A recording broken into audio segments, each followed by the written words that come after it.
But. All right, Karen.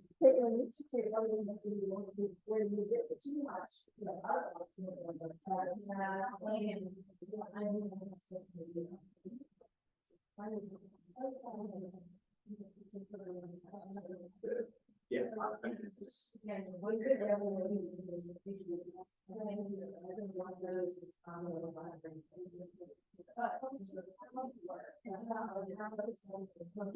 If you have time, please don't do it. It's not. I mean, I'm going to include it. I'm going to get it. Oh, it's like Paris, which they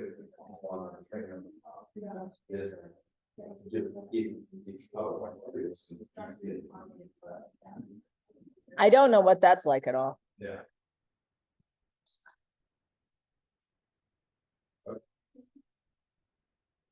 Well, so.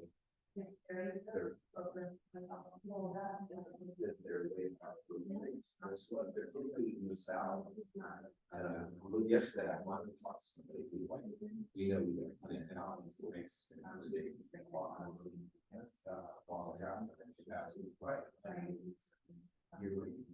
You will hire them now. You will need to look at it in that property.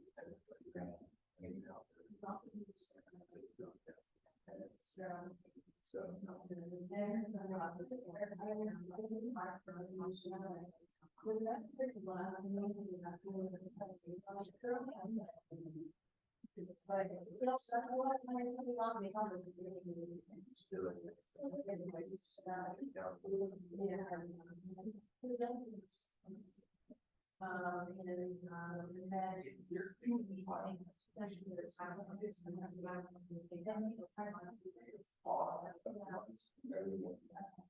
And so basically, you will super small. Right. So every day. Seeing that video is on Washington because they're talking.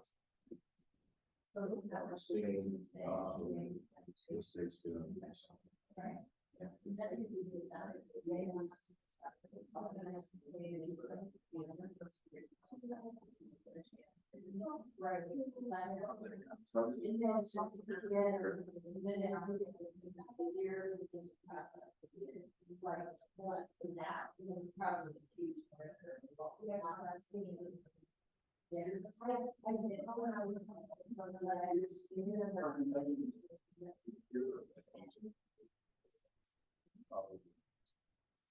It's great.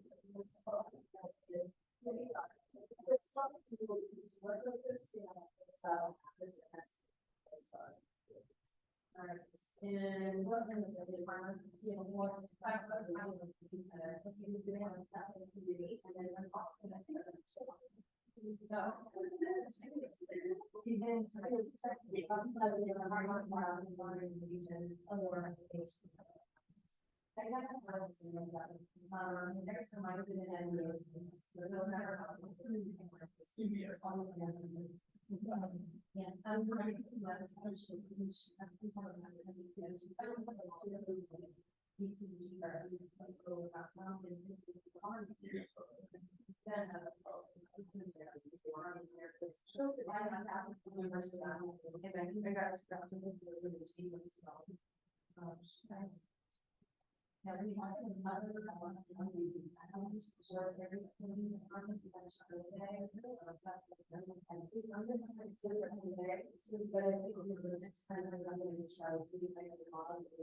what kind of you know what's it was not it was very athletic.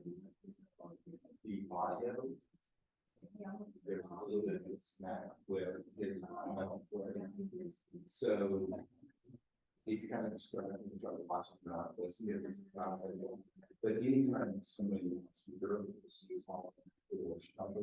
said something, camera, and then it goes and tries to find the way. and then it's Turn it off now. doing the video portion first, if you have the job, ability on the screen, and the TV, and then turn down. And I watched the video through the link. And then I realized that. So they. They down the line and watch it. Or you get it now. Put it on.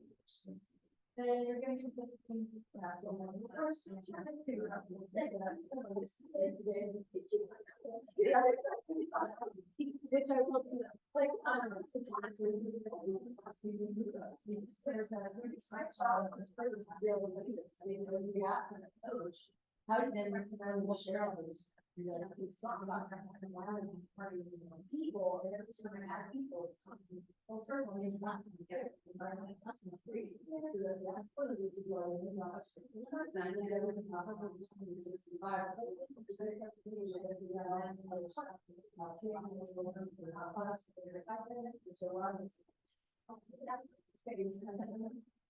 Why don't you do it recording?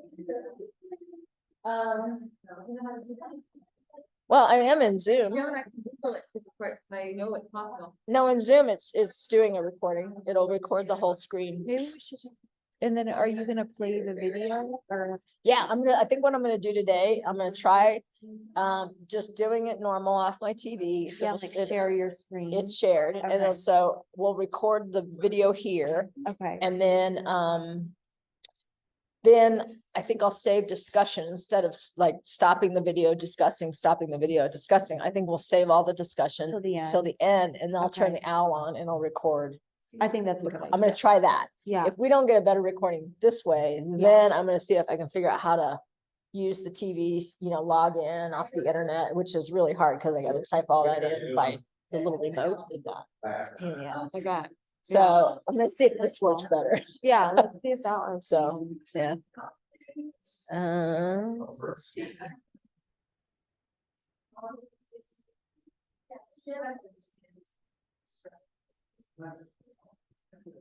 Okay.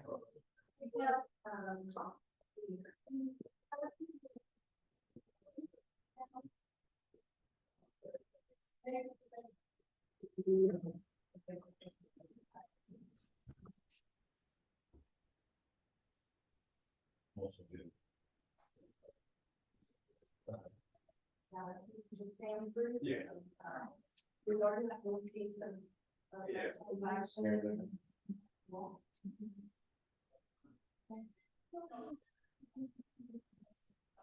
It's actually, it's kind of for a small Chinese system for this.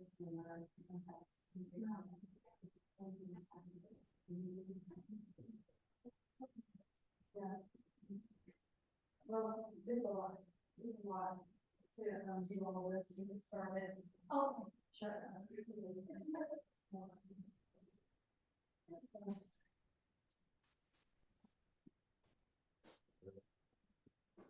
So I go, as of yesterday, I was actually in CT in this. You're not going to do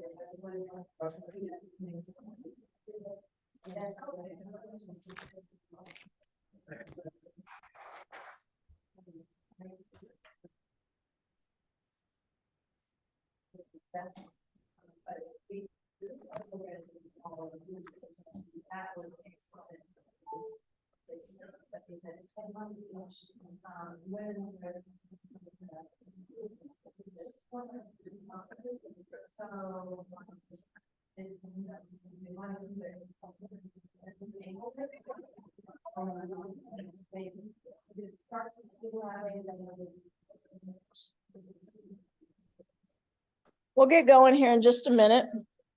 We're gonna try to do the recording a little different this time. It's a bit of an experiment. Yeah.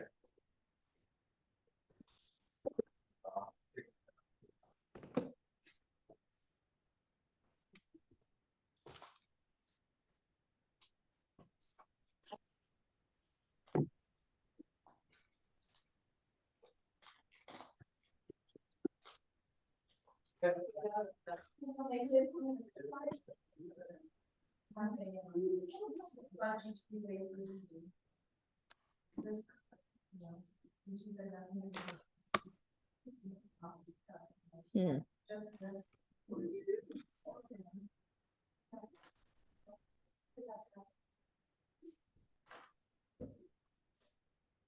I need the different headphones. All right.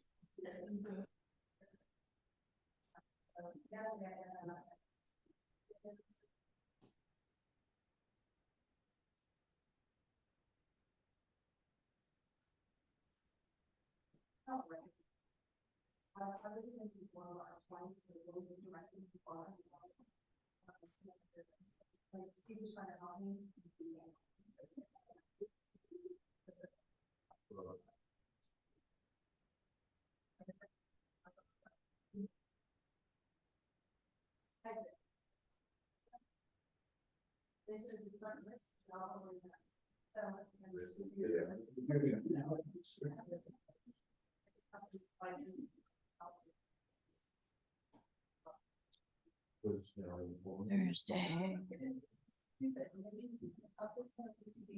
And she was, you know, going down, just they want to say hi. And I was never really hard. But then I said, "You know, it's so rude." And then I said that.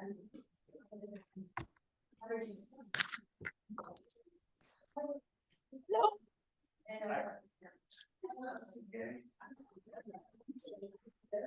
Yeah, you have to duck around.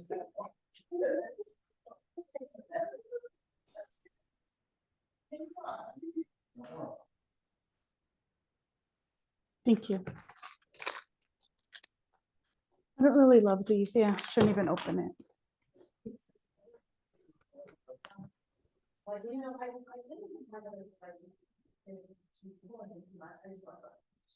but this, you know, We'll get going here in just a minute. We've got a few folks coming in late, so I'm trying to give folks a chance to settle in.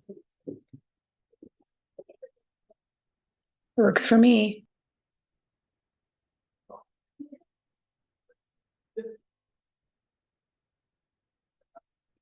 Yeah, it's on. It turns out it had nothing to do with the servers. Yeah. It's on, yeah.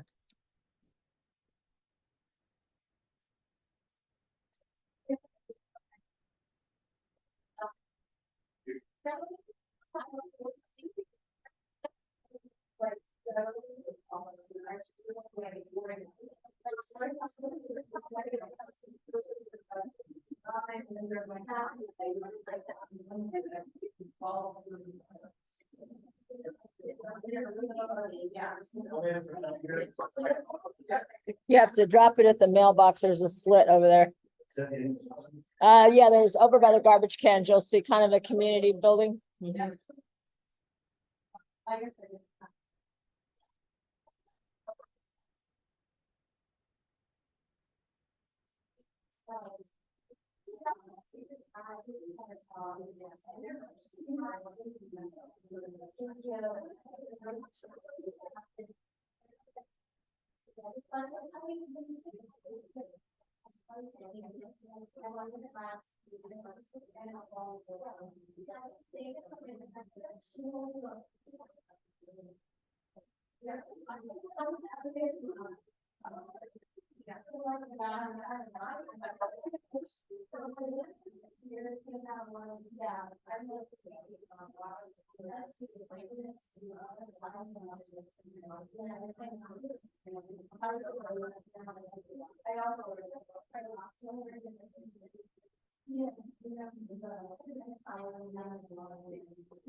Okay, guys, you about ready to get going?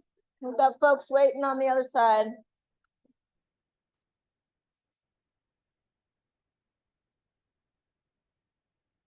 All right, so we're gonna try this a little different. I'm trying to work on the quality of the video for those who watch it later. Because last week it moved around a lot when we would run the video, stop, have a conversation. So I'm gonna try today to run the videos through with the owl off, so it's just focused on my screen for the folks that are watching from home and they can see Jason's screen.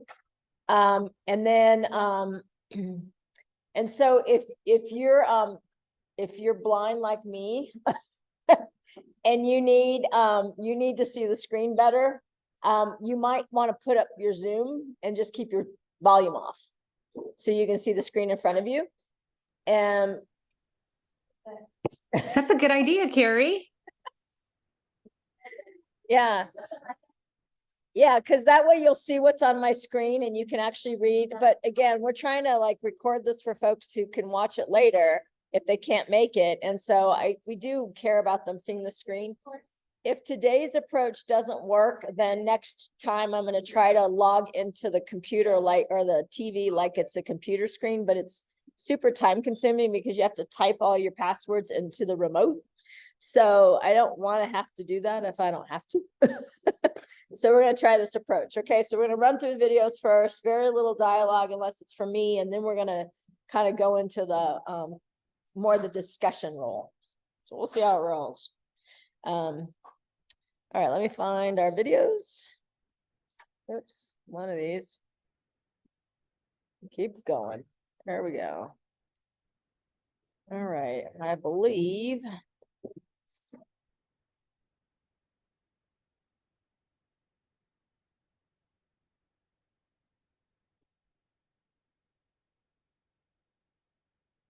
Okay, come on. You can do it, baby.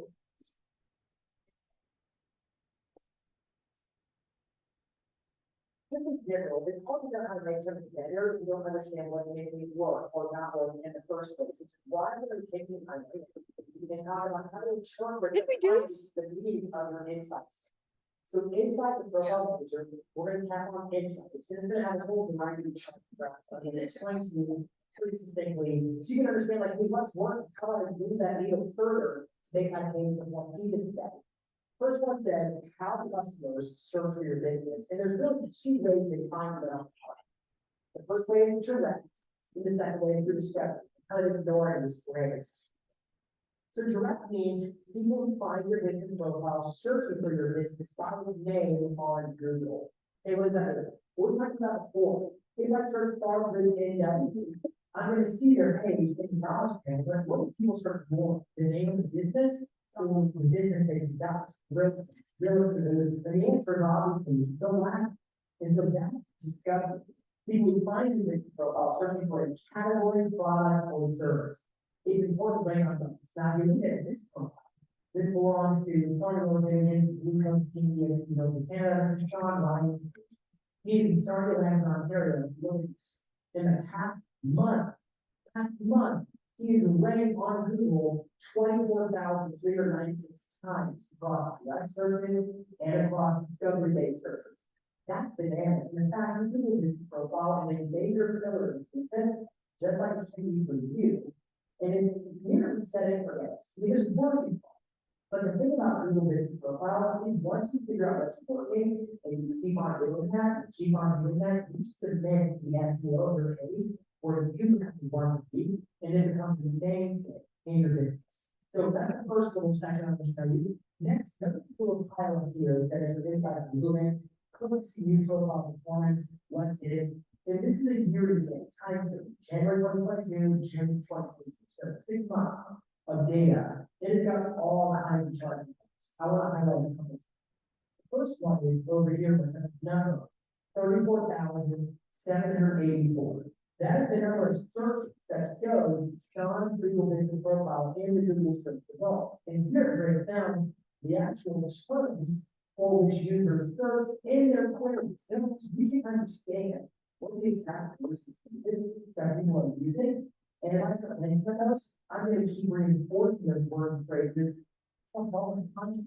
Because I'm going to keep ranking even more. It's not exactly what Sean Ryan has done with this page here. So you'll notice the top term is starting with MLS summary, realtor summary, starting the realtor, all those terms are really being shown thousands of times across Google. To me, that's just awesome.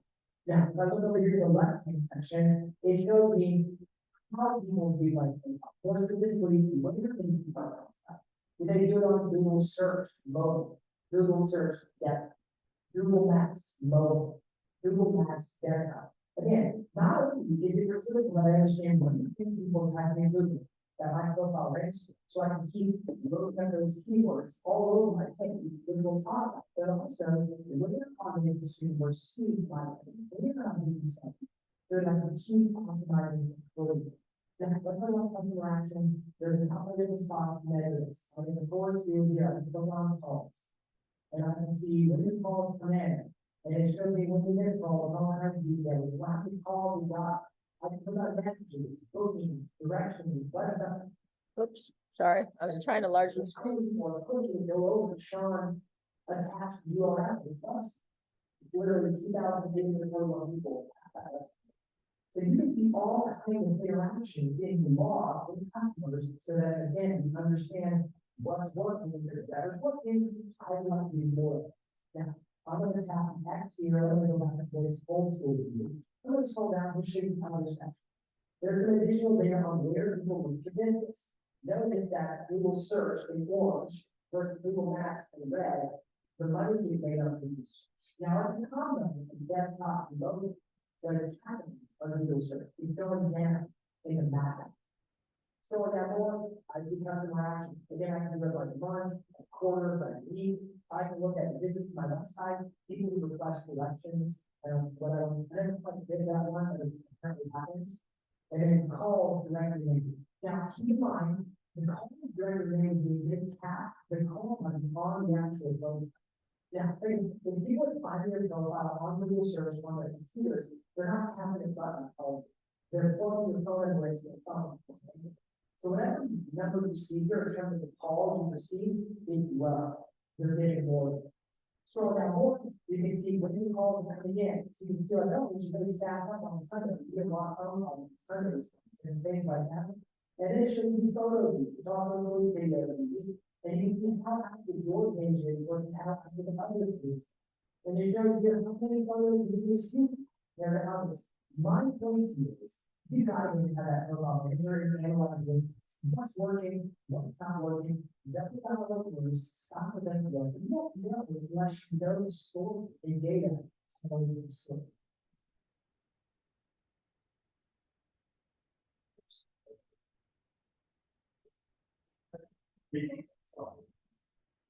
Well, I repeated a video.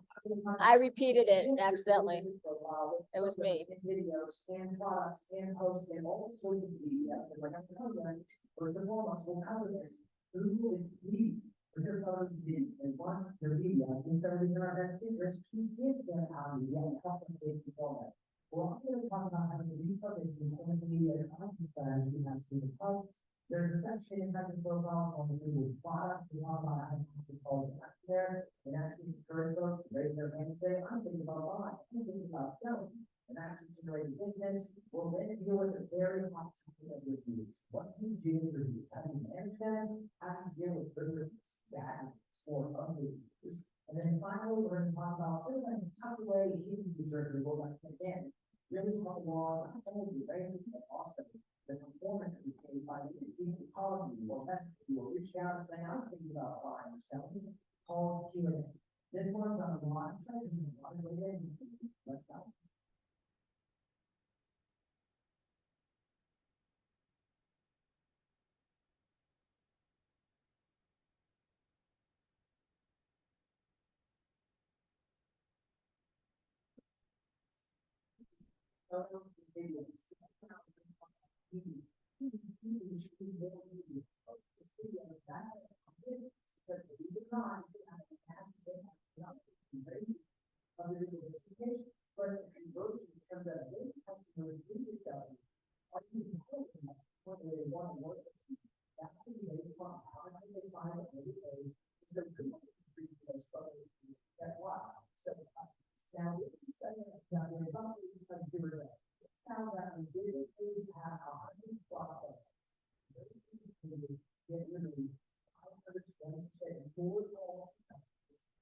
And 1,065% more clicks to their website.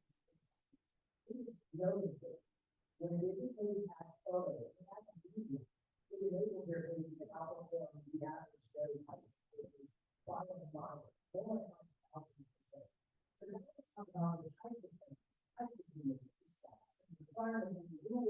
criteria that really was in place for all of the photos. So, all the parents looking at the following, I think the photo section of the book. And the notice across the top, there's this table that is this, it tells them different types or different types of media that they're looking for to be spread across the page. So I got overview, and I got photos by owners, by customers. Here's the photos, video, which we talk about, interior shots, or an interior of the business, or you say for instance, exterior shots, shots at work, actually, was no shot at work, photos, your team, identity, which includes identity is your cover image and your logo. So I'll put them into the journals, the cover image and the logo.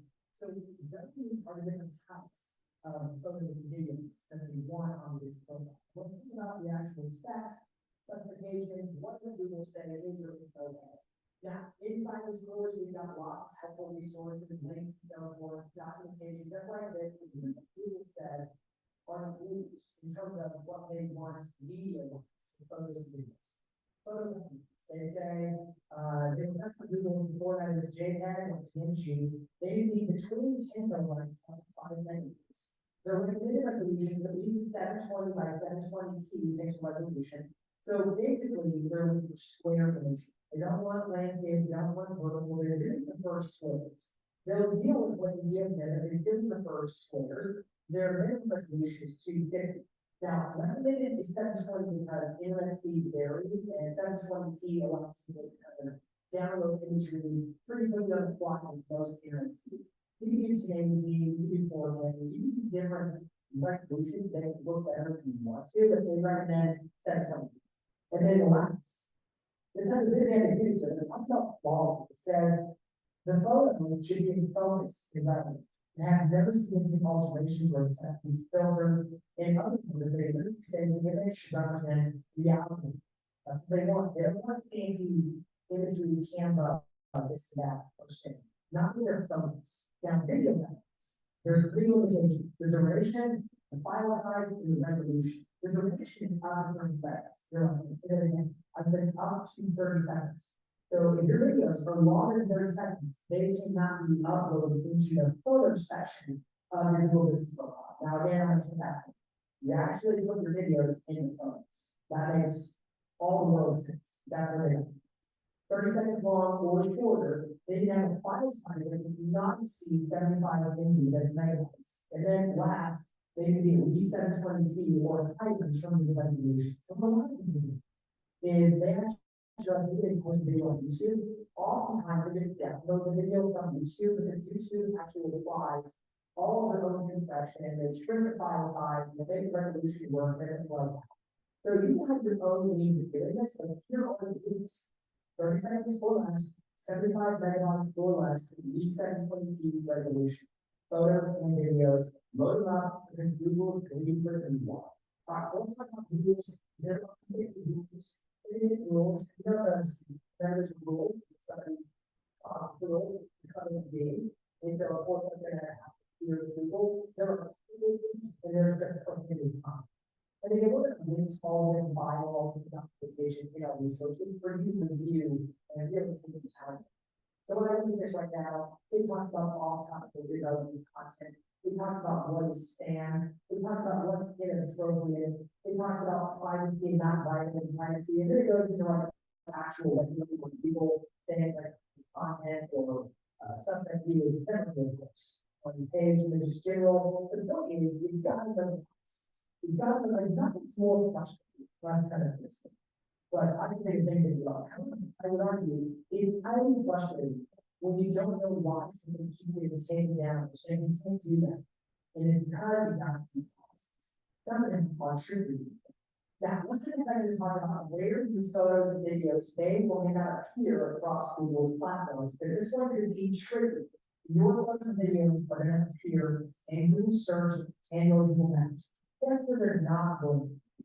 They're not going to show up in Google Images. If you ever look at Google Images or look for anything in Google Images, it always links to websites. Now that does mean if you put photos on an actual website, Jason something like that.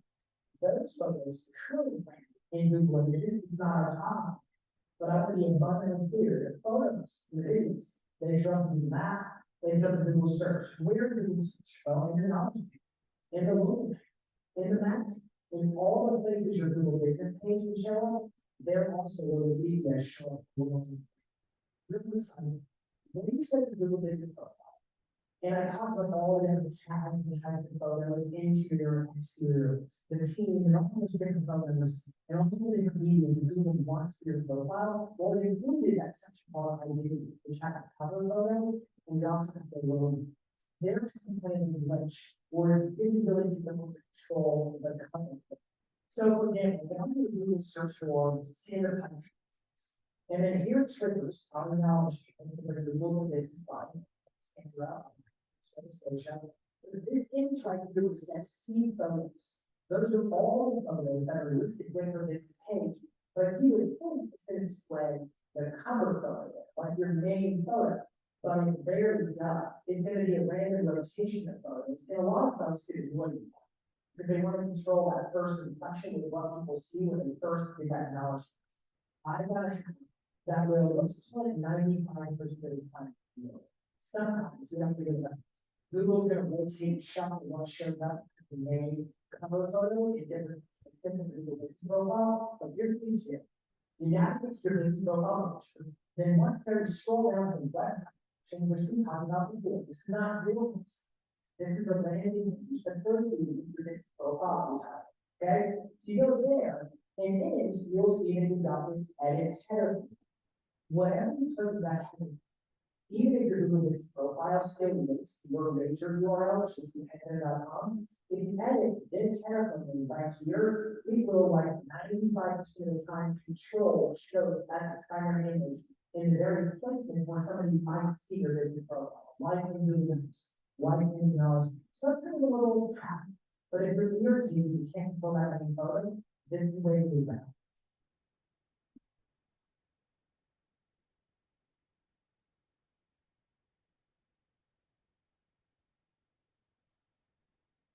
All right, we talked about photo creation. Now we talk about this format of Google Posts. In my advice to you, if you repurpose your social media posts, they typically have media posts. Now, Google Posts used to disappear understanding. So they were kind of like tweeting, you would post it and send them later, they were back there. Now they last for 6 months, and you are just so you know. So when you put out there, you're going to keep them. What are Google Posts? They're kind of like social media, their photos, their videos, their text, kind of like social media posts. So, like, for example, if I Google search bar, you and scroll on down, and I can see the bottom of their numbers. Their posts. And it's kind of like more something you want to scan through and see their posts. And they're essentially repurposing social media posts. These posts are people where Google profile, Google Maps, Google search, desktop, mobile, user posts, and they're highly useful to talk about why we set first, what are they?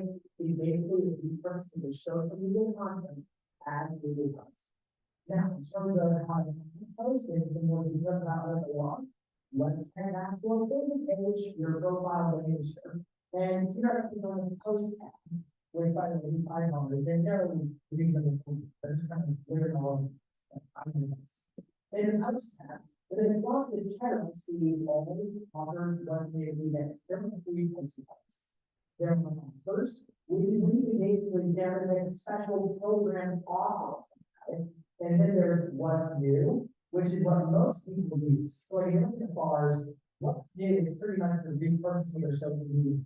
If I tap on offers, I have some special offers that are typically few of them. So if they have this love or media program, and then they got this giveaway, these are things that are just offers. You're not going to have a ton of offers. If you do have a ton of offers, it's probably a misuse of the section. Most of the repurposing your social media content is going to go under this what new tab. And notice you can have videos in it, you can have static images in it, you can add text, you can add links, you can click learn more, you can go to the website, there's basic analytics on it. This stuff actually works. You know what? My thinking of it is you're making an effort to use content on social media anyways. What's one more step to repurpose that content and get a little bit more longevity, a little bit more mileage from it? on your Google Business profile. So we have offers and we have what's new, and then last they have what are called events. And the forest may or may not have events, but they do have events with this. They're doing a home buyer seminar, so you can promote maybe an open house or a seminar or a webinar and different events. There are three types of posts. There's what's new, there's offers, and there's events. And my advice is to leverage these posts like crazy. Now, let's talk some technical. There is this expression called a local justification, and this is sort of advanced local SEO stuff as far as your Google business page goes. But look here, my screen. I am a local, and I can search for best realtor in Nashville, Tennessee. And then I got a couple of ads at the top. But then look here, it's got this little snippet that says he's the best of the best. That is a review local justification. Right here, it says their website mentions best real estate agent. That's a website local justification. Get there, go ahead, get there. Types of In the back, in the back.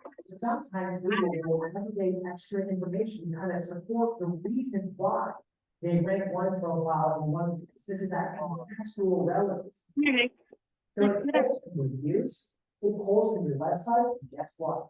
It pulls from your Google posts. So when you I add. don't really hear what they're saying, so it's okay for us to have a conversation. We're actually going to do a bit more ammunition in terms of. We're on to A.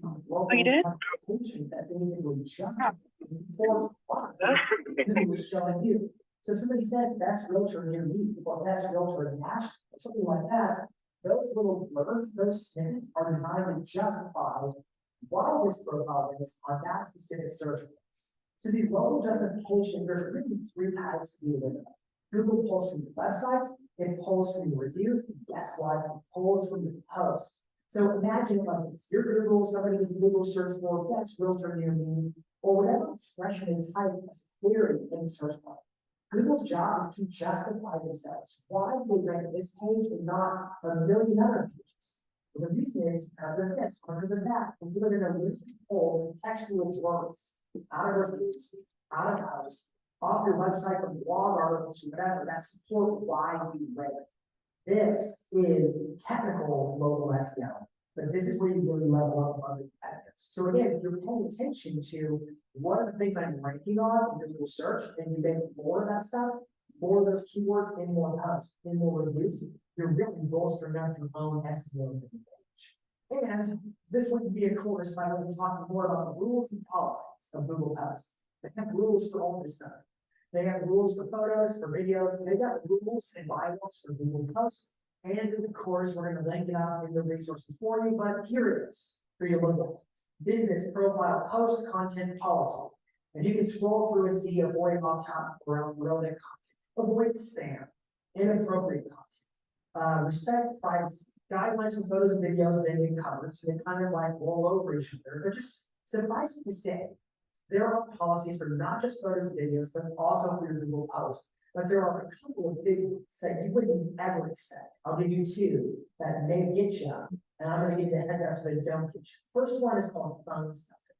So believe it or not, Google Posts says that you cannot put a phone number in the actual caption text of the Google Post because it would be a privacy violation. So it's very common for a lot of agents to say like, hey, if you want to see this property or whatever, that post they give out, call 555-55. That is actually a violation, and it violates the community standards of your Google Post. And could cause Google to take your post down. You're like scratching your head like, I didn't do anything wrong. Well, listen, you included a phone number, and you've got to be bylaws to know what is or is not acceptable. The other one that gives a lot of folks, you have the ability to add a learn more button that can link to some other destination. If you link to a website that is not yours, the one that you have associated under that major like name data section, your website, if you link to like a Facebook post or a YouTube video or something like that, that is also a violation because it's not your domain. And so in your Google post, if you're going to link it out to something else, it always needs to link to your website. All right, finally, let's talk about the fun stuff, the stuff you've been waiting for, which is the recommended dimensions and technical specs for Google Posts. This will be quick and painless at times. Now, we said before with Google Photos, as in photos uploaded to the Photos tab section of your profile, that Google prefers a square aspect ratio, 720 wide by 720 tall, in terms of pixel resolution, right? A square. Well, it's different with Google Posts. Google Posts supports videos and photos, but they prefer them in a 4:3 aspect ratio. So 4 wide by 3 tall, basically it's a landscape. It's not a widescreen, it's not a vertical, it's not a square, it's a landscape dimensions they want. But it almost doesn't matter because somewhere, someone's gonna look at this thing, it's gonna look funky, because guess what?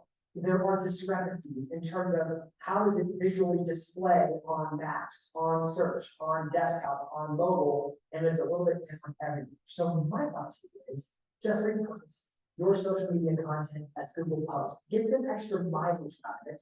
Don't worry too much about all the dimensions and all that stuff. Know the basis of the rules, so you don't like get stuck trying to figure out why did they take this thing out, why do they publish these posts? Just know the rules, and feed them posts. And to me, the coolest thing is that contextual local justifications.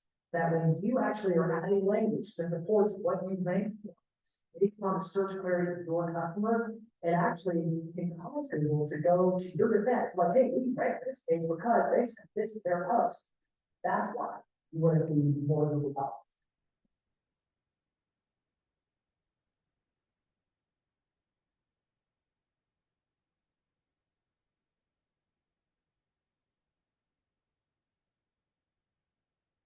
All right, let's talk about how to deploy the mobile product with lead generating offers in the product section of your business page. Content in this core is focused on how to get the page to rank in Google search, how to discover it. And other parts of your design to actually get customers to take action in terms of calling you, in terms of messaging you, in terms of clicking to your website. And this is more like one of those. This is a conversion technique. And it has to do with the product section of your Google Business page. So if you're in your profile picture, on the left-hand tab, there's a section called products. And here I'm looking at the stars, and they can actually create their own categories that will show as a horizontal. They've got homes and real estate. Those are their categories. And then you just click add product. If I click homes, it's just their business. If I click real estate, it's like hiring, work with us, stuff like that. All products, you see how this works. If I tap add a product, it just wants a photo versus another photo, which by the way, could be an animated chip, just as a side point, in a photo or a chip. Then you attach the product name, and then you choose a category, and you can also create a new category. You want to make one up. So whatever you want it to be, you create your categories. And then you show the price, if that's relevant, if that's applicable. And then you give it a description, and you have a button such as learn more. And if I do that, I can have a link where it goes to a destination URL. So for example, if I pull up the bars on Chrome, as if I'm a customer, if I'm a buyer or seller, and then here I trigger their knowledge. I can scroll down and I see this section called products right here. And I can kind of scan through and I see listings. They're in chronological order. They find the most recent products. And I can click view all. And when I do that, it's divided by category. Homes at the top, and then real estate down here, a few more. And like, let's just say I'm curious about this particular property for $450,000. I can click the product open, I can call the business direct anytime. But I can also tap learn more. And then this will redirect to a forced registration landing page on your website. And this is again the same website that is linked to the business profile itself, if their main URL. This is just one more way of getting customers to take action. So for starters, they're using their listings, trying to drive people to the website and get customers to take action through the product section of their Google Business profile. Now, let's go a little bit deeper. I'm going to submit to you that there are two types of offers around which you need to productize your business. There's research and then there's ready. Those are the two stages that a buyer or a seller will find themselves in terms of their customer journey. They are, I go to say that I am researching the idea, I'm trying to find the best listing. I'm reading reviews. I want to see who's great at what they do. I'm researching the decision I have yet to make. And then there are those who are in the stages ready. They've done their research, they've done their due diligence, and now they're ready to act. They're ready to act in terms of working with an agent, or calling them, or messaging them, or taking action because they're ready to move in the market. So in modern marketing, we would call that an in-market audience. We, the advertisers, we, the marketers, believe that the consumer is in market to make a decision. So let's go back again. There's two types of offers. There's research. They're kind of kicking the tire. They're exploring their options. They're making some considerations about what they should or shouldn't do. And then there are those who are ready, time to buy, time to sell, time to act.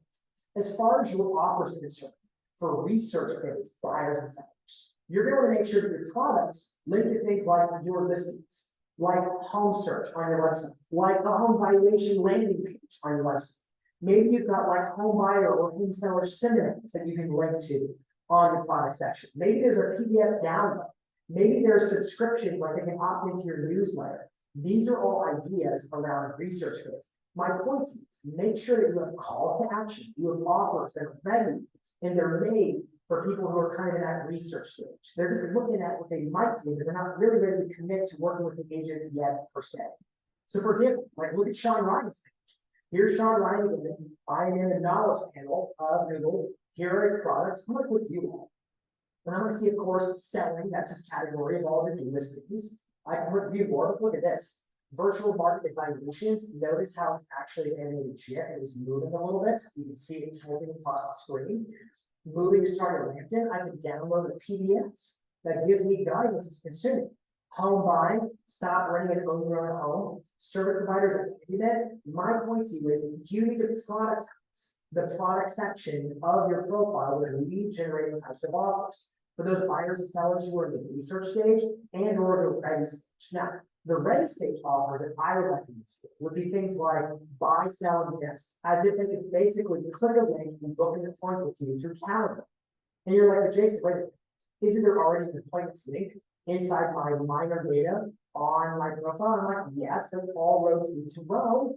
Why not put it here too? I want to make sure that there's an opportunity, no matter where somebody is in terms of viewing the profile. I want to collect that opportunity for you to actually start talking to them, to work with them. So buy, sell, invest. Maybe you have a button or a product section that's like connect us with a referral email. Or maybe it's like join our team or have a career. There are all kinds of offers. So my encouragement to you is I've been like lots of ideas. Notice there's research-based, there's ready-based. Get to work in terms of productizing. What are all the ways somebody can get a hold of you and each one becomes a respective product. This is the kind of thing you do when you want to increase the conversion on the page. Lots of stuff, we're going to get you more views, you're going to rank better in search. This is going to get you more calls.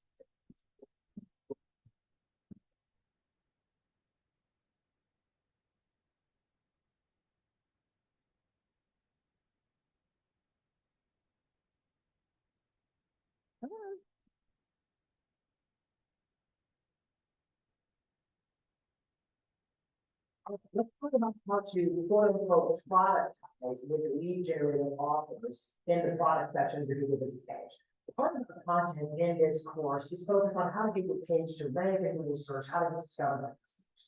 And other parts of it are designed to actually get customers to take action in terms of calling you, in terms of messaging you, in terms of clicking to your website. And this is more like one of those. This is a conversion technique. And it has to do with the product section of your Google Business page. So if you're in your profile picture, on the left-hand tab, there's a section called products. And here I'm looking at the bars, and they can actually create their own categories that will show as a horizontal menu. You can make whatever you want. They've got homes and real estate. Those are their categories. And then you just click add. If I click homes, it's just their listings. Did I just click on the same one again?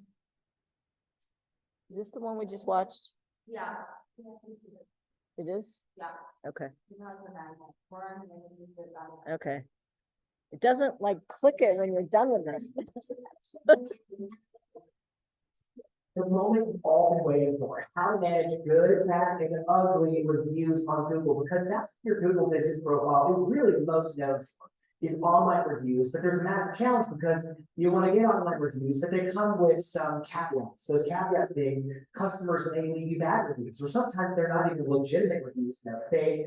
And so right now, we're going to talk about what to do about the good, bad, and ugly side of Google reviews. Starting with the good stuff, let's start with a positive note. How do you manage good reviews? And the answer is quite simply, you reply to them. Now, there is a trick. When you reply, you should reply with contextual keywords. I keep using that term in these videos, contextual keywords. Let's talk a little bit more about it. Contextual is just an adjective. It just describes keywords. What are keywords? Keywords are specific words or phrases that Google picks up because they have meaning. Google's like, oh, they're looking for this, or they're looking for that, based upon the types of words they're using in a search query. Like words that would sort of emphasize the main idea. We get it, you're a realtor, you sell real estate in blank area. Those are keywords, but contextual keywords would be like best real estate agent, top real estate agent, other little words and phrases that bolster up or support a little bit more of a nuanced intent of a search query. That's really what contextual keywords are, and you have an opportunity in your reviews to reply with contextual keywords. So like somebody gives you a review and they say, 5 stars, they really knocked it out of the park, they were an amazing agent, blah, blah, blah, we're thankful for that. So then you reply sincerely, but you have an opportunity to be able to put some keywords in there. Maybe a year back what they said to them. It was a privilege, we're honored that you think we're the best realtor in Nashville. Things like that. You have an opportunity because guess what? Google reads everything. They read the reviews and they read your replies to the reviews, and I'm foreshadowing, we're going to talk about ranking a little bit more coming up. I'm foreshadowing, but they're reading the replies to your reviews. And so now you have that opportunity to contextually reply and re-support some keywords to help them rank better. So for example, let's look at this together. If I do a Google search for best real estate agent in Williamson County, Tennessee, just for instance, here's my map pack. I've got my 3 top results, and I've got these local justifications that we've been mentioning before. Their website mentions best real estate agent. It is contextually trying to re-emphasize or support my keyword, which is best real estate agent, not just any or average or mediocre real estate agent, best. Look here, this one says provides relocation services Nashville by top Tennessee Keller Williams realtor. So again, this is pulling out of services. So again, that minor data that we talked about in an earlier video, you get your main data and your minor data, you can specify services, and actually your Google business page can reference that information to support these local justifications to try to entice somebody to want to click and look at this profile and maybe call them. If I click more businesses and I show you the local pack, it gets even better. I got the ads up top. And then if I go down here, and look at, like, look at this one for Jennifer Chipperfield. It actually pulls a snippet from a review where it says verbatim, she's absolutely the best. She's absolutely, this is just Google saying, hey, we know you're looking for the best real estate agent in Williamson County. And the reviews speak voice to is this is the best. This is the best. And it's there to entice you, the viewer, to say, oh, that's the person I want to go with. So let's make it really simple. When you get good reviews, 2 thumbs up first and foremost, and then reply to the review and make sure to drop in some keywords, specifically contextual phrases, best real estate agent, top list, those types of phrases which you want to rank on, and we'll talk more about that later, but I'll also go ahead and add one little note. When should you ask for a review? I would argue there's a couple of big mistakes agents make. First mistake is they only ask once. Look, if at first you don't succeed, try again. You should have a process built into your contract to close, standard operating procedures whereby you are prompted to ask for the review periodically. The next question is, when do I ask? Lots of agents make the mistake of waiting to ask until closing. Look, at closing, the buyer, the seller, their headspace, they're busy. The buyer's about to get encumbered in debt, good debt, but they're about to take on a mortgage probably, and the seller's literally moving out of the box they live in. They're not in the right space to give you the review you're looking for. My advice is that you ask for a review. This is so simple. Whenever something good happens. Okay, so what happens is good. Well, we live under contract. Yay! Congrats to us. Ask for the review. Okay, what else happens? Well, maybe we cleared inspection or contingencies. And sometimes it may be a time you don't ask. Use your discretion, but whenever something good happens, you ask. Maybe it's 2 weeks after closing and everybody's happy.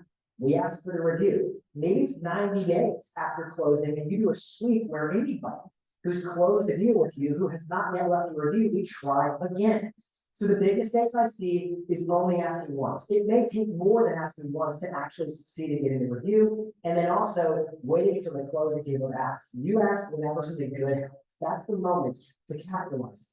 Now, in terms of how to ask, there is a review link that is given to you inside your profile manager. We talked about it in an earlier video. It's a special link that's only you because you are special as a snowflake in your Google business page. You have the ability to email that link, you can post it on Facebook or whatever. Here's my simple recommendation. Most agents just send out an email with that review link and they say, hey, please leave us a review, and then there's never any other talk about it. What I would recommend is that when you email a client asking for the review with that special link, you should also send a supporting text message to kind of nudge them to say something like, hey, Bob, let me know that we just sent an email over requesting a review on Google. It would mean a ton to us. It's been a privilege to work with you. Thanks. Just a nudge where instead of being asked once, they're getting asked twice, which is going to be a bit more competitive in terms of getting them to actually, go leave the review for you. So don't just ask with an email, don't ask just once, nudge them with a text message also. Now, if you really want to go, to quote Tom Ferry, bananas, then you could also, instead of just sending a text message, you could send a personalized video text message or a personalized video message of any kind, email or otherwise, because something magic happens when somebody sends you a personalized video. It is such a strong statement that it warrants a response. And in this case, the response is likely to be a 5-star review on Google. So you're not asking enough, we're asking at the wrong times, and we're not asking the right ways. If you fix those things, you're going to get more good reviews. All right, that's all I have to talk about 5-star Google reviews. Let's talk about the darks in Google reviews, because not everything's flowers and sunshine when it comes to reviews. In fact, sometimes you get fake reviews. Sometimes you find haters who just want to leave you nasty reviews that are scathing and not necessarily true. So in those positions, what do you do about it?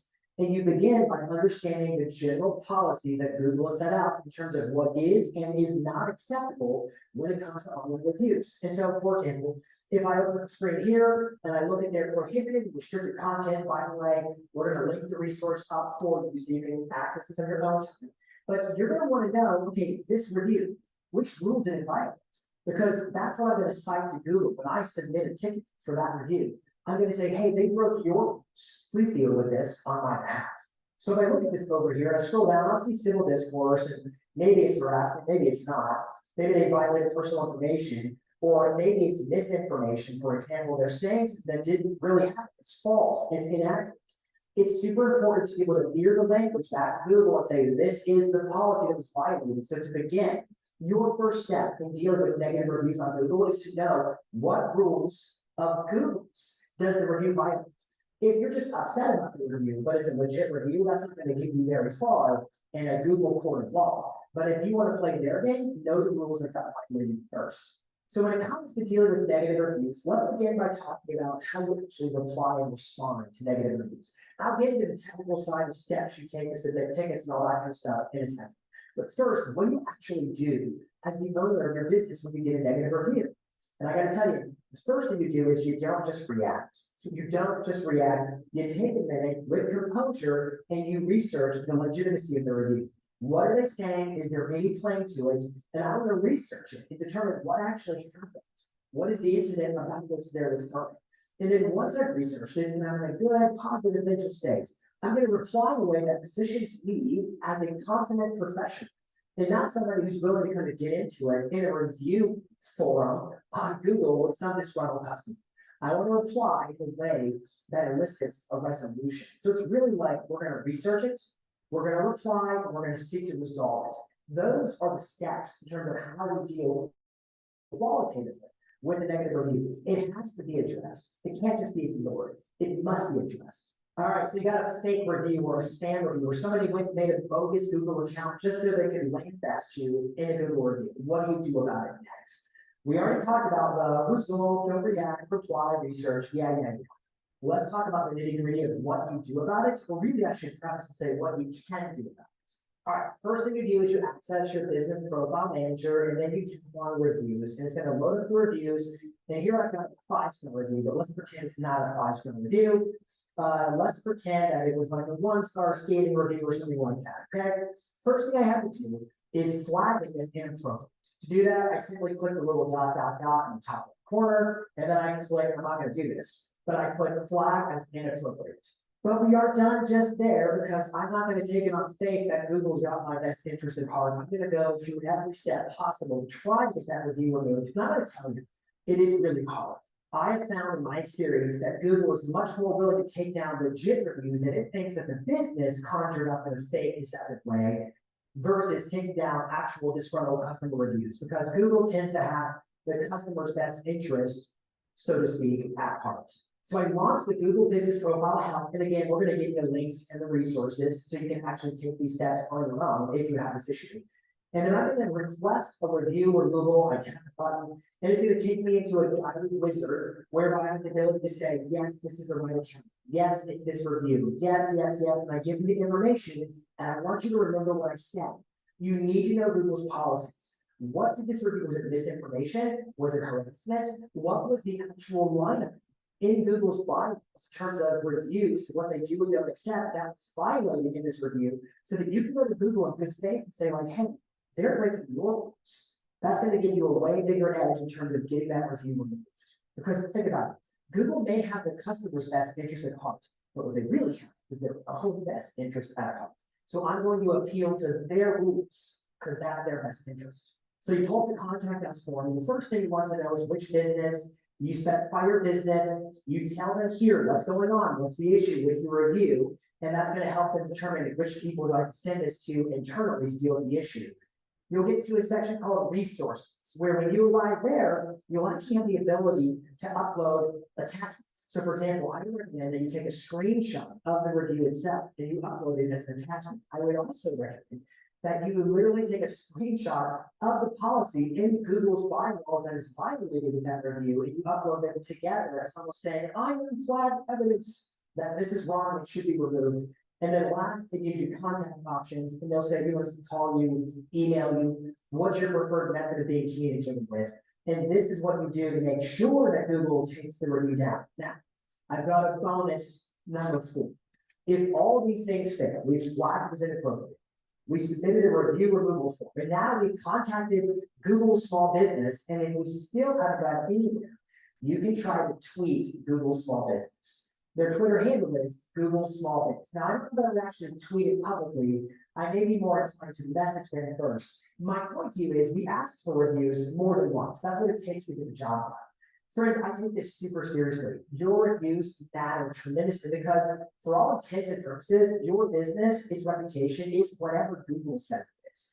And so when you get a 1-star review or a scathing, lambasting, even if it's fake and not authentic type of review, it hurts your reputation. It hurts the chances of a buyer or seller calling you or messaging you or choosing to work with you because it's now a hurdle to be overcome in your business. So even if you go through all the steps in terms of asking for Google to remove the review and they still don't, you have one less play. The play is you have to dilute that negative review with a ton of positive reviews. That means you need a game plan for generating positive 5-star rating fan reviews from your customers all the time, because your reviews, they say everything about your reputation online.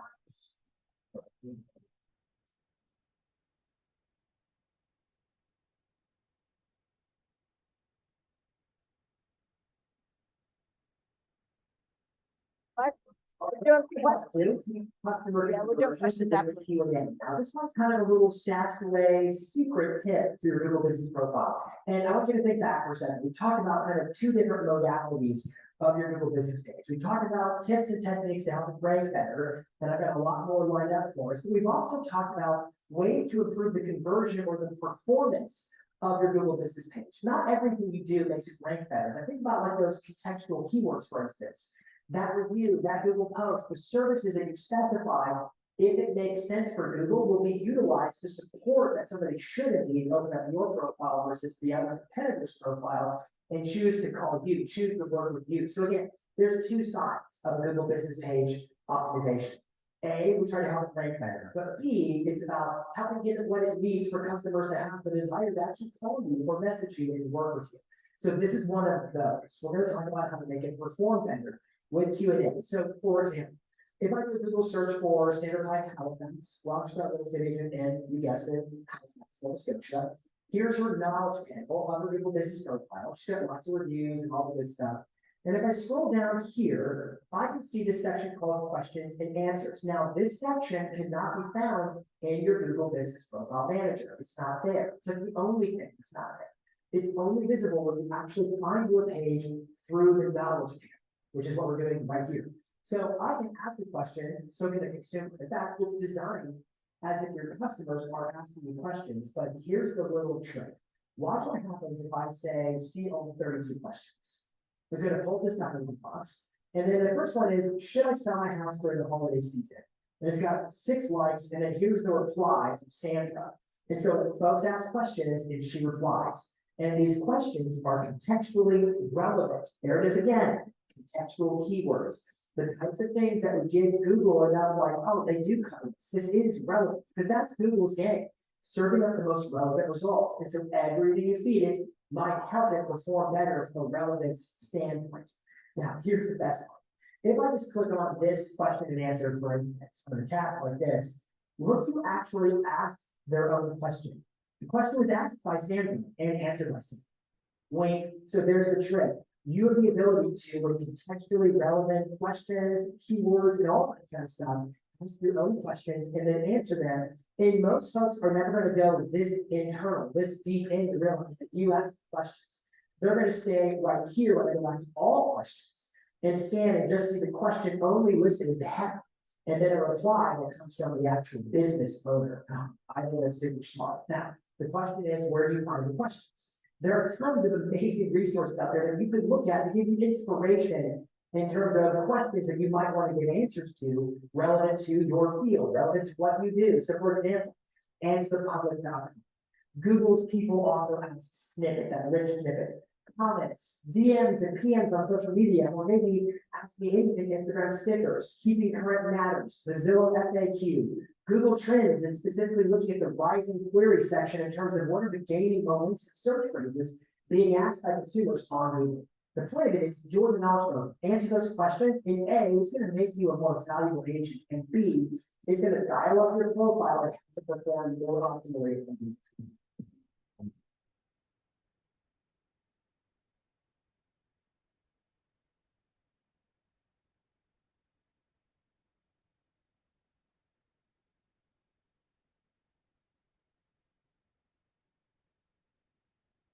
When it comes to ranking your Google business profile better in Google search, better in Google Maps, I gotta tell you, the money is really in the map. Now, we gotta talk about all the different ways your Google business profile can manifest itself, the map app being one of them. This is just kind of a jog your memory reminder. Remember, your Google business profile can rank in Google search as the knowledge panel. It can rank in the map pack, which is the money maker. It can rank in the local panel, and it can rank on Google Maps. Those are the 4 placements, the areas where your Google business profile can frankly show up. But the money is in the map pack. If I do a Google search for best realtor near me, bam, here's the map pack, also called the local pack, same difference. It's a portion of map, and then it's the top 3 organic ranking results. Now, the reason the money is here is because you're going to rank here so much more readily than if somebody just Googles the name of your business. Remember, we talked about this. What do people Google more of? The name of your business or what you do for a living? And the answer is what you do for a living. That's your product. That's your category in terms of Google language. And that's where the money gets paid, because I'm talking about how to rank and get you discovered by more buyers and more sellers. The question is, what does it take to get your business profile to rank top 3 in the map? Let's explore.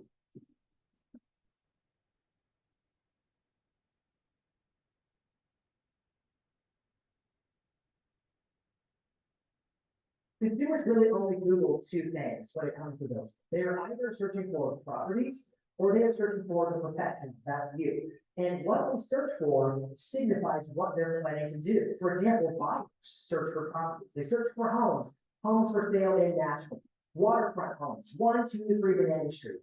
They are characteristically searching for properties. That's their nature, they're buyers. But sellers search for agents, best realtor, top listing agent in blank. Those types of search phrases are characteristic of sellers. And so today we're talking about how to optimize your profiles, how to rank better, how to perform better, but really it's about generating more listings. Let's just zoom out for a second. And we'll talk about lead generation for just a quick second, because I want you to understand what's at play here. There are lots of companies that say you want to generate seller leads, great. Do like a home valuation landing page because sellers want to know what the homes are. And I'm like, you could do that. But the leads generated by that are typically very early stage and they're not very serious. But what we know is that sellers who are serious about getting on market, they'll call an agent. And in fact, even if you look at the National Association of Realtors home buyer and home seller annual reports, you'll see that the use of a listing agent has been on the rise for the last 20 years. And so there's a lot of confidence in the idea that sellers are looking for you, the agent. So when we talk about a Google business page, we're really talking about a lead generation strategy to get you more listings to find you your next seller. So let's apply.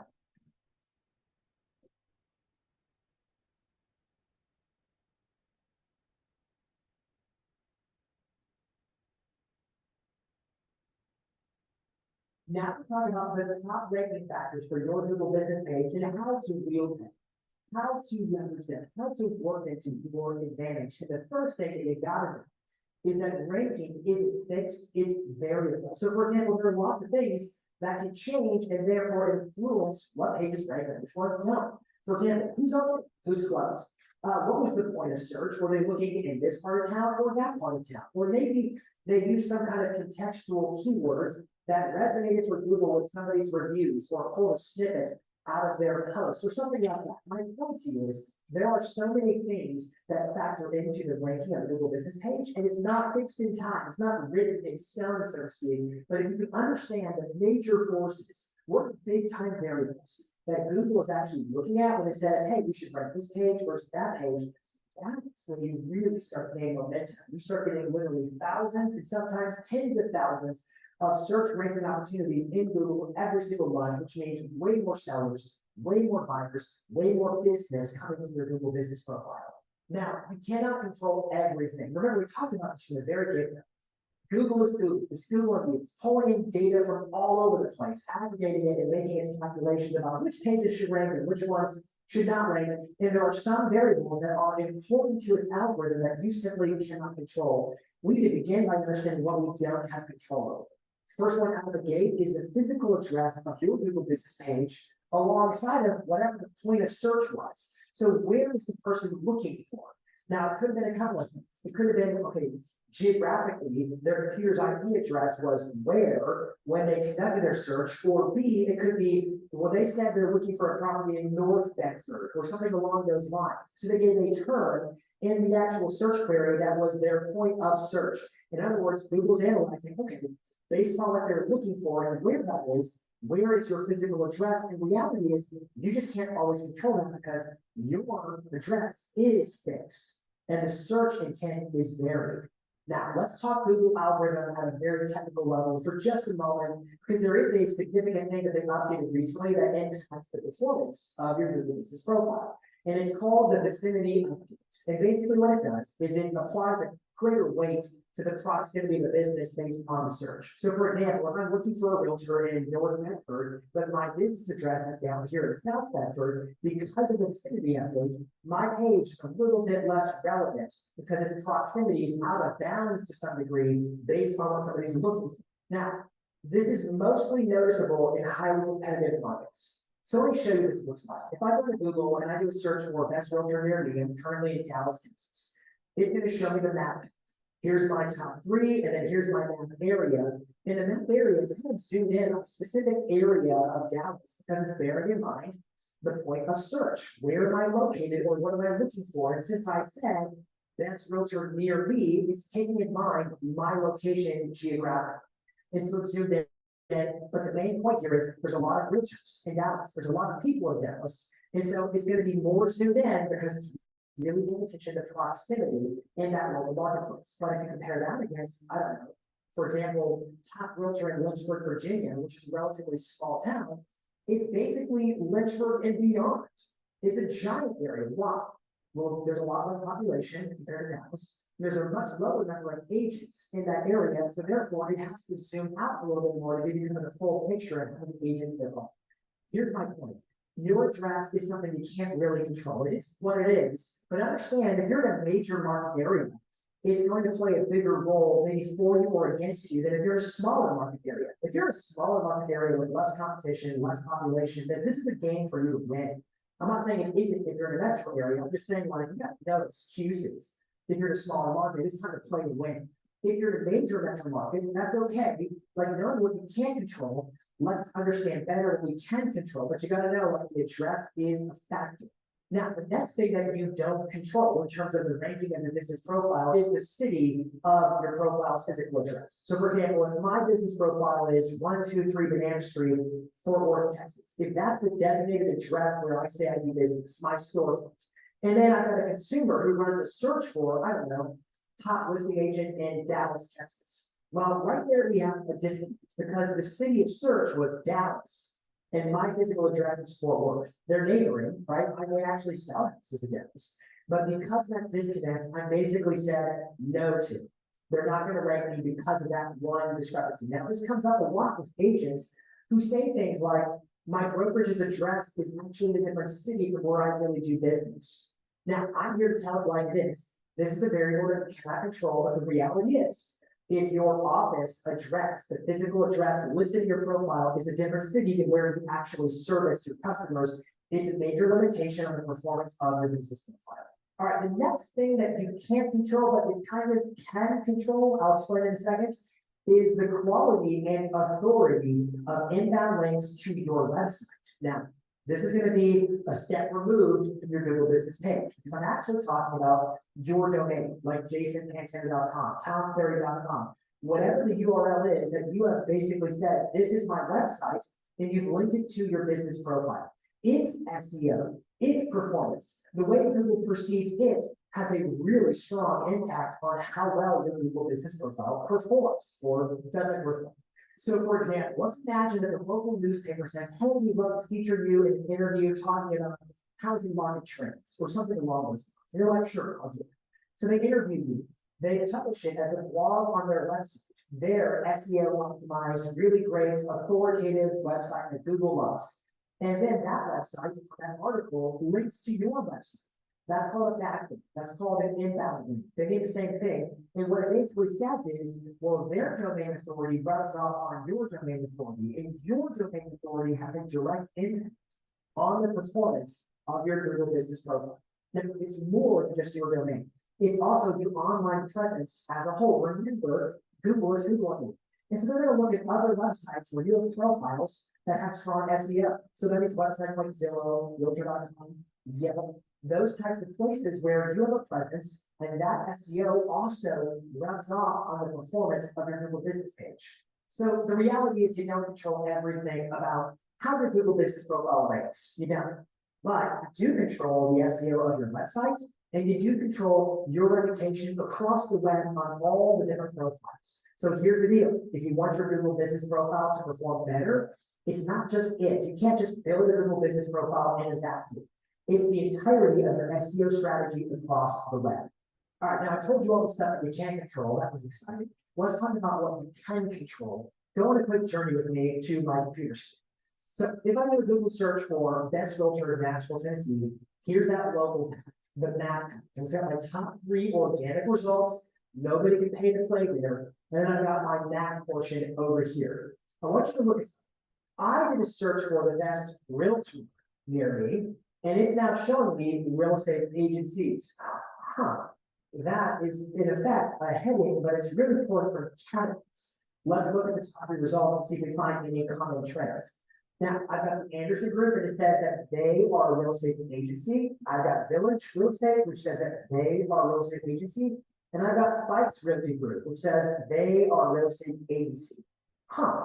So it seems like real estate agencies are getting all the play in this specific market. Let's click more businesses, go deeper on this for a second. Now, here we are in the local panel, and I scroll past these ads, and there's Anderson Group, and there's Village, and there's Fikes. We already determined that they're all real estate agencies, and I'll explain what that means in a second. And then I've got Ashland out here, and let's click here, and it tells me that they are a real estate agency. Let's do one more. I've got Cord, and I click there again, and it tells me that they are also a real estate agency. So what is going on? But here's the deal. The #1 ranking fact that will determine if you do or don't rank in a given search is what you specify as the primary category of your business. Now, go back to that conversation we had earlier, where we talked about main data versus minor data. In your business categories, plural was considered main data. But in particular, that first category you list, your main category, this is kind of like a test or it's a passive fail. Either you have the right category or you don't. Now, what I recommend you do is you run Google searches in your local marketplace and do it a lot of different ways to trigger that map. Say best real estate agent in, best realtor near you. All the different ways you can imagine somebody might Google search for these types of phrases. I want you to run those searches, and I want you to see which category appears the most often. And whichever one you see the most, well, guess what? That's your primary category. Now, we've talked about this before, but how do you edit or change or add categories? You simply go into your profile business manager, you tap on the info tab, and then right over here at the top, you see these 3 categories listed on the FARS page. I'm going to click this pencil to edit, And they've chosen real estate agency as their primary, and then they've got real estate agent as their secondary, and then they've got real estate consultant as their tertiary. So what that means is they ran Google searches every which way they could imagine, and they found that real estate agency was the most commonly appearing in the search results, and then it was real estate agent, and then last was real estate consultant. And I want you to remember, there is no such thing typically as category dilution in terms of they can add more. So long as what they add are relevant to the ones they've already chosen. Where you start to get to an issue, again, we're repeating myself, is when you start choosing categories that are totally unrelated to your field of work, to your business. But my point is, you got to do the research, because in some marketplaces, real estate agents may be the number one. It just depends on your marketplace. So run Google searches every which way you can imagine. Open up windows on browsers, incognito, go to coffee shops and do it in different locations. Try to take out all the other variables that could be playing a role. So you can figure out what are the top categories for me to win and dominate on Google, because guess what? It's Google's #1 ranking signal, and you can't afford to get it wrong. SEO Journal did a recent study where they found out that when you add keywords to the name of your business, it dramatically improves your ranking results for the business profile. But this one's a little bit tricky. I've got a recommendation for you, but it's kind of a double-edged sword, because it can help you rank better. But if you do it wrong, it can also kind of trip a wire and get your account suspended. So listen very closely to what I'm about to say, because this recommendation involves adding keywords to the business name. So here we are again, we're inside the Google Business Profile Manager, and then right above the categories is the name of the business. Notice it says Far Group NW, that's their business name, Spokane Realtor. Okay, let's talk about keywords for a second. We said keywords are words and or phrases that Google can attach meaning to, so it can serve up relevant results, links, profiles, and all that kind of stuff based on the intent of a search query conducted by some customer somewhere, anywhere, right? Those are keywords, words and phrases that have meaning to Google. Now, in real estate, there are basically 3 types of keywords that you should be thinking about and trying to rank on. The first one is the name of your business, your team name, your individual name, how you're known. We already talked about that people may Google that less than they Google what you do, for example, but that is a keyword, is your name, the name of your business. But there are 2 other types of keywords, and they're really money makers. One is what you do, so it's realtor, real estate agent, those types of phrases that define what you do. And the last one is where you do it. So actual terms like Spokane, Washington, or something along those lines. So we look at the Far Group, for instance, they've got all 3 covered. They have Far Group NW, that's the name of their business. They have Spokane, that's where they do business, and they have Realtor. That's the kind of business that they do. They have all 3 keywords covered, and because of that, it helps their page rank a lot better in Google search. Now, Google has an opinion on the right and wrong way of naming your business. Let's find out what they have to say. So if you open up their support documentation, again, all the links, we gave the resources here for you, so you can look at this yourself. But here it gives us guidance on how to name a business. What is appropriate in terms of naming my business? And I'll start at the top. I'm not going to read the whole thing. It says, to help customers find your business online, accurately represent your business name. Your name should reflect your business's real world name. So how you're known to customers, for instance. And guess what? Google is here. So if they go to your website and it's called something entirely different, if the URL is something different, if they scan your online profiles and they keep finding different names, it's going to create a red flag in the mind of Google. And so there's going to be a naming convention issue. But the point is, they want you to represent your business as is. Now, let's keep scrolling. Including unnecessary information in your business name isn't permitted and could result in your profile being suspended. It's what we talked about, but here's the catch. Google says one thing, and then they do another. They tell you here, we don't want you to include all these unnecessary keywords. And I can tell you why. There are certain industries where they have a massive naming spam issue. So for example, like tree cutting services. In some areas of the country, you can do a Google search for tree cutting service near me, and all the names of the businesses look the same because they're all stuck with nothing but keywords. So it's like tree cutting service, Nashville, we cut trees, and all their names are just kind of like indistinguishable one from the next because it's spam. So I get where Google's coming from. They don't want the results to be useless because they're so keyword loaded. But here's the reality: say one thing, but then their algorithm is literally programmed to go searching for keywords in the name of the business. And so I say to you, what do you do? Well, you have a choice to make. And I like what the FARs have done because it's a very mild keyword optimized name. name of business, a location term, and then a term that describes what they do for a living, just for instance. That helps them rank like crazy. Think back when we looked at Sean Ryan's insights tab. So for example, in the last month, he's had almost 24,000 searches that he's ranked on.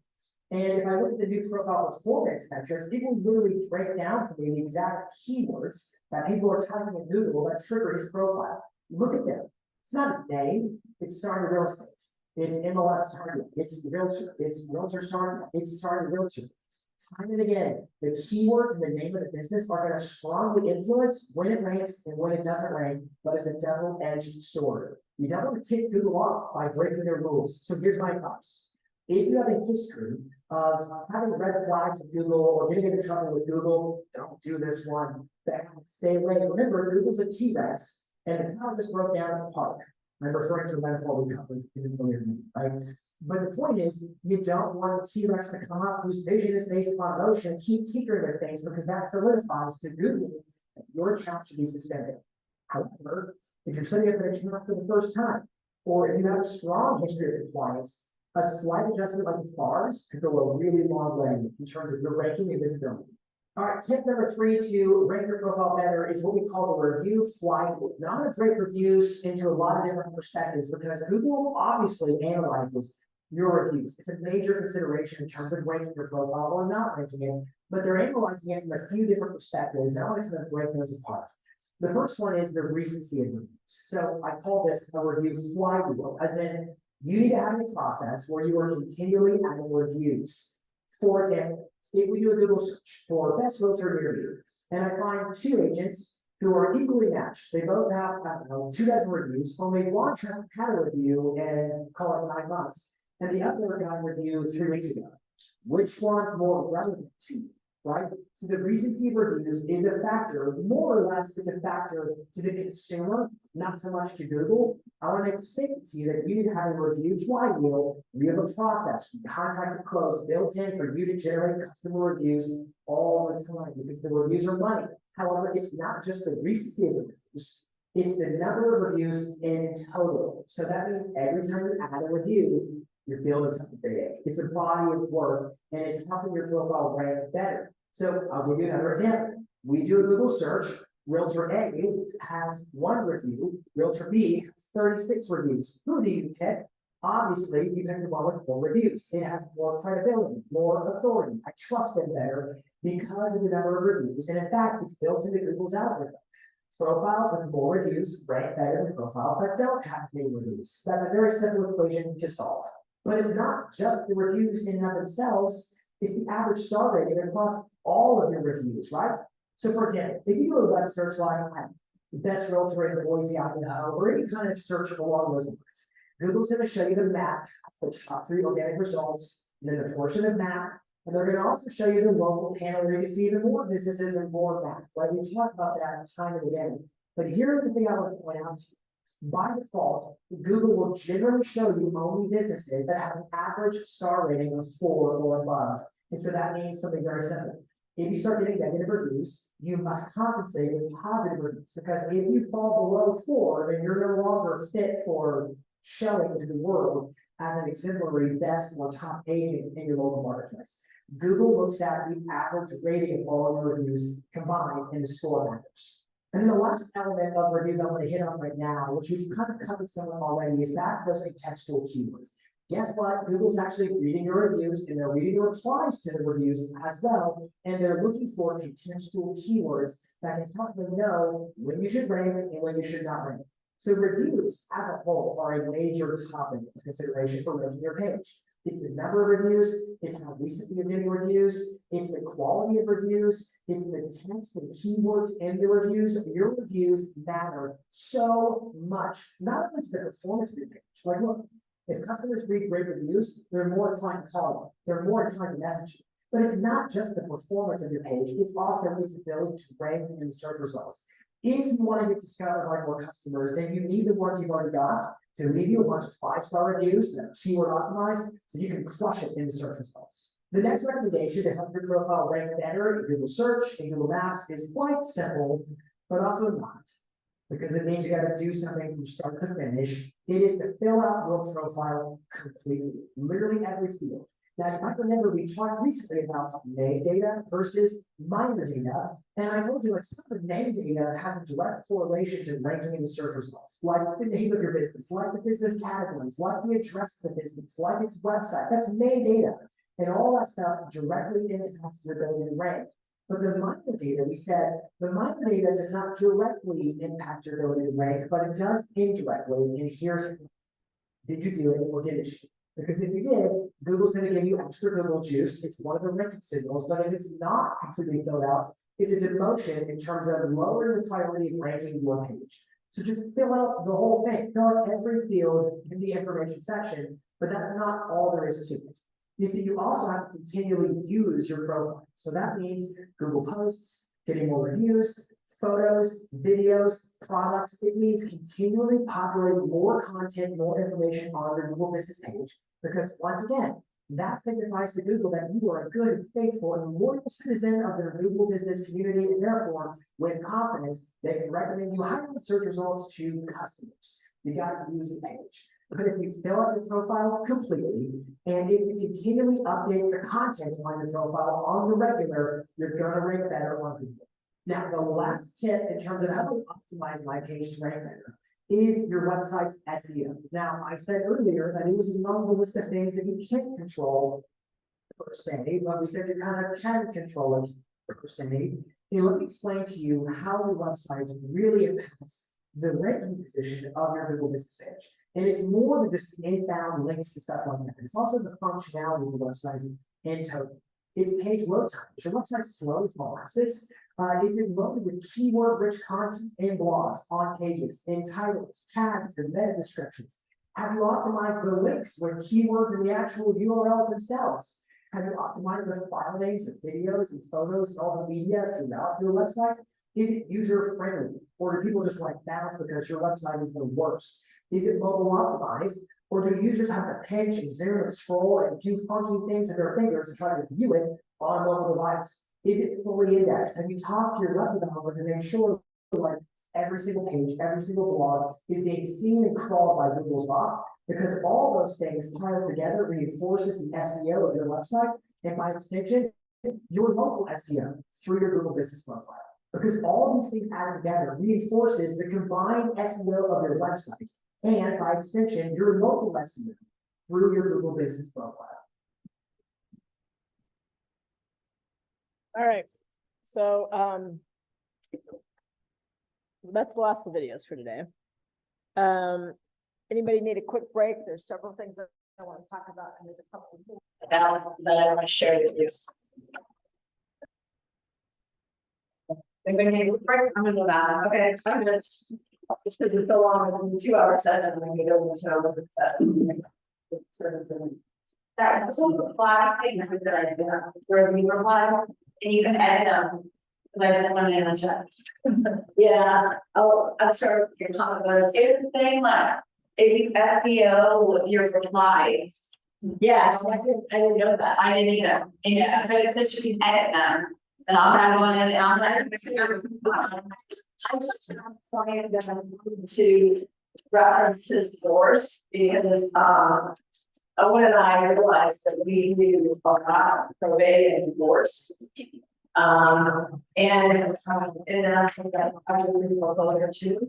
And then I realized the common thread is they're all difficult life situations.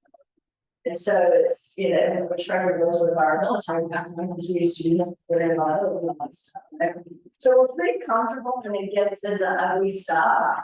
And so, anyway, Brandon, I just did a client when I was, that was kind of encouraging to use the D word, and he didn't. He did, you know, say a challenging family time. But, you know, it was because I'm actually gonna add some certifications to my this. I really need some of some keywords. So I've got like 2 clients right now that are going through divorces. I have 2 clients that are probate, and we've got, it's been a pretty decent chunk for us. So that's good to know we're going to use.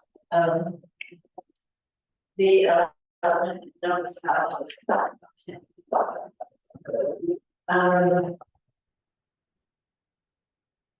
So what do you guys think of the video? Lots of work to do there. So, I don't know where to get rid of that, because there's a tool I found out about the other day that's pretty cool. You can actually create a custom link free for your Google reviews. It's I have it with mine without letting you link every time. And because you gotta go and kind of copy it, you gotta get to the right page. Couldn't figure out why I couldn't get to the page. Part of it was this whole server change we just did, ended up taking ownership of my Google page away. And test that like that. So it's been a little interesting. But I did find this tool, it's under whitespark. .ca. I'll put it in the chat. But you can go in.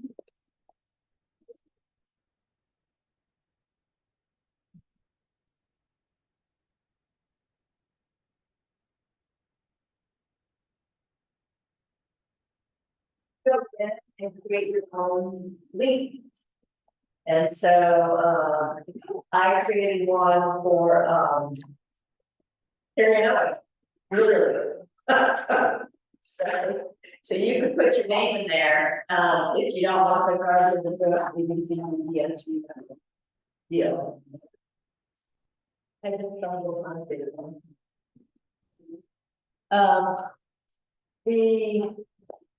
The next session we're in is a short session. We're gonna finish, the set of videos. And then my plan was to actually do a little work session. Even if you, start drafting it, or if you started it, you know, I haven't started. Is that something useful or not? This, yeah, No, like the next session, in the next session, make it, doing it active, make it. Yeah. meeting, so I'll show you the schedule.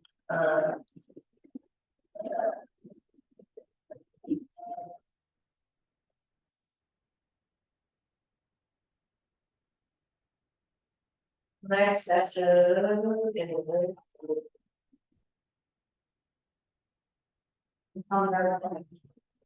We're at 12, right? Yeah. No. 14. 14. Yes, module 5. Oh, yeah. So I was gonna talk about business entities a little bit now, because a lot of folks seem to be thinking about business entities, and they don't have it.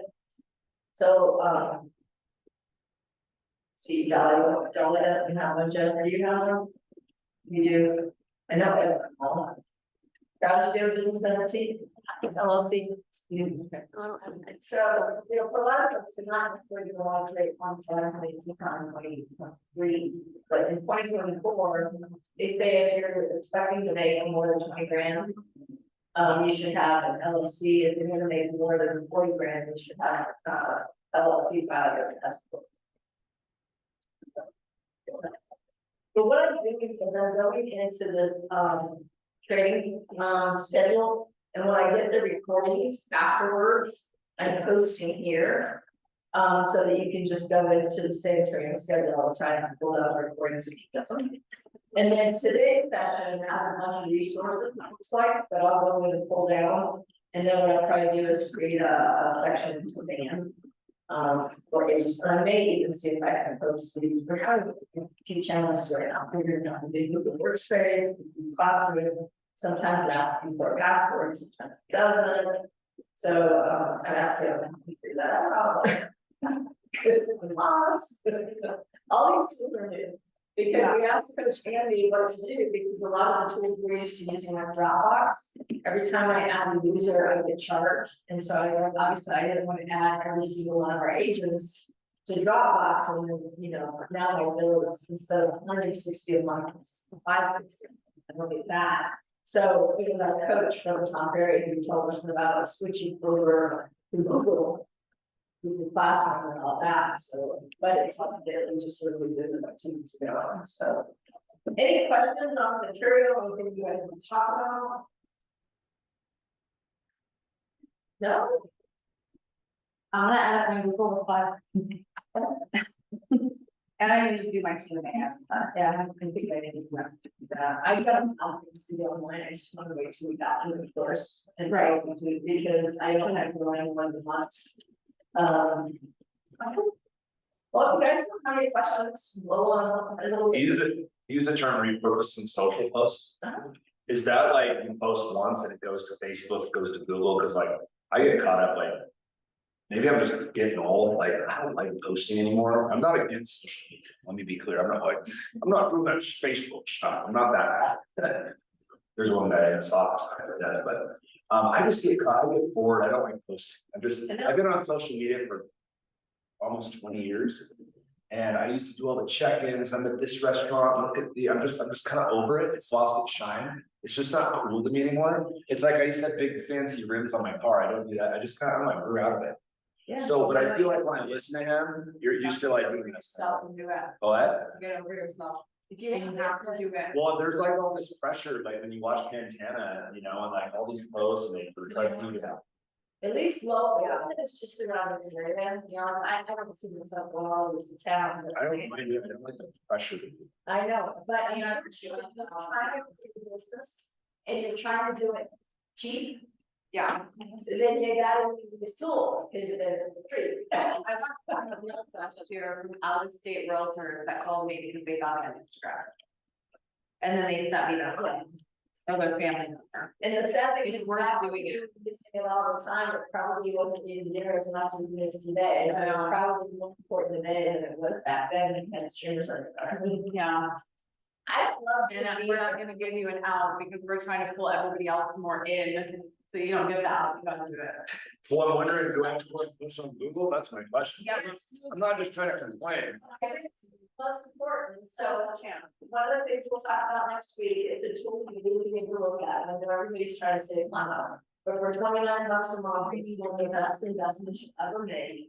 It allows you to do your posts on multiple channels, but not intentional. Social champ, right? And And then, then one time. and then for, it'll do your personal pages as well as your business pages. Like in my case, Ellen and I have the brokerage stuff and then our personal team, like so, now what I'm gonna do, So it's got AI. I get It doesn't have AI. yeah. If I said I'm a realtor, I wanted to go to us stuff about real estate and crush. No. That's what AI does. However, Complete does that for you, for free, you already paid for it. Yeah, Use those. but then those are automated and you don't need to organic, so one thing I'm doing is I finally the virtual assistants today. The real estate assistant and the social media assistant. On there. I'll be putting some stuff on band and take a hold. There's also some. But what I'm trying to do is create a. So this is Travis. There's just something else. Let's say Travis wants to do so more social media, posting, but he doesn't want to know what she likes to How much of her. you should tap in. Say 5 hours a month, should take us, right? And, I haven't set the wage yet, they gotta recruit what I'm paying, but it's, $17 an hour. 5 hours a month, or 3 hours a month, you can set up, as long as you're dumping stuff into a folder, that you're the VA and the whole fund, you could very easily hire through our labor pool help for the crap you don't like to do, but you know you gotta do it. Right. And that's why we're creating a pool, because a lot of us want to start editing or doing more video, but it requires time to edit. There's tools that you can do, that you can buy to do that, but again, I said, all of you having to do that. I'll buy the software for the brokerage so the VA can use it, because that allows me to hire a cheaper VA than it's a social media manager versus the higher level. Things like correcting your eyes, like when you're looking all over the place, there's a software we saw in Denver, and the very common, so it will correct you, so you're looking straight ahead. Instead of having to do your voiceovers on the video, you can record your voice once, it'll learn your voice, and then from then on, you can type it on, so it'll AI. I saw an example last week, Caitlin, and Caitlin and her team,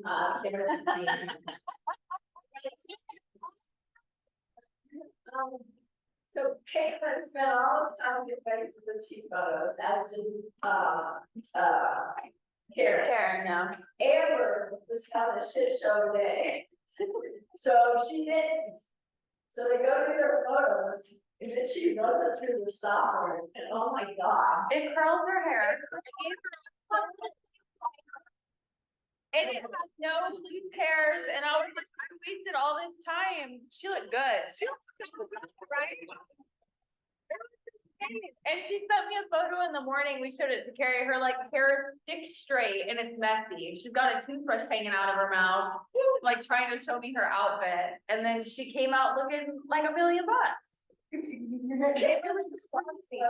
Why did I call her? I know. It was, I couldn't believe it. And then she grew Karen's hair 8 inches.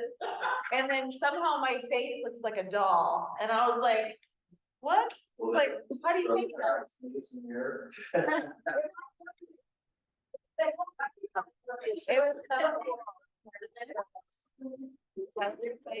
goes to him. Yeah, go there and it goes to him. VA, what's the tool for VA, so I would keep the price affordable, to help those of us who really stress with the video. But in real estate, we obviously don't do multiple takes, we don't have multiple voice talk, we're not always, picking the right spot. Caitlin and I do filming, sometimes I'm like, looking at the words, trying to figure out what they say, you know, makes all that. And so, I just figure most of our pictures are time to grow the business, but very few, including myself, I really have to see where they were buying off a 20-hour, a week employee or a 40-hour employee. And that's to do with listing material. Yeah. encourages labor Social media management. to see if I can help pages take it up, so like, it was, yeah, and she So really hates social media thing, but journalists can bring you very cheap leads. Then it might be worth as, you know, 60, 70 bucks a month. Yes, so these have the same So stuff. an hour to do all your posting. I think we should need that. And they can create content and things like that. In our case, a lot of times 70% of the content is available. That's where we're going to like. Hours, news articles. I can see where I can see where these these things would be helpful with all this stuff. I can see where it would be helpful. But occasionally, But it's exactly the same. something we want to create. Oh, see, I There's no limit on that, it's just gonna be an hour. There's a more probably here in the next couple of weeks, so I've been trying to develop that. Yeah, you could use Jobs this are as like listing. in the interview. Um, That kind of thing. so I So guess that'll- there's some. So I am not a video editing expert. So those are And just while some Kate's things. helping me out right now, if I want to step up as much as we hope to, even if it's just 2 or 3 videos a week. She doesn't have time to that's that. Me, it's sure, I can't do that. No random. That's good. Okay.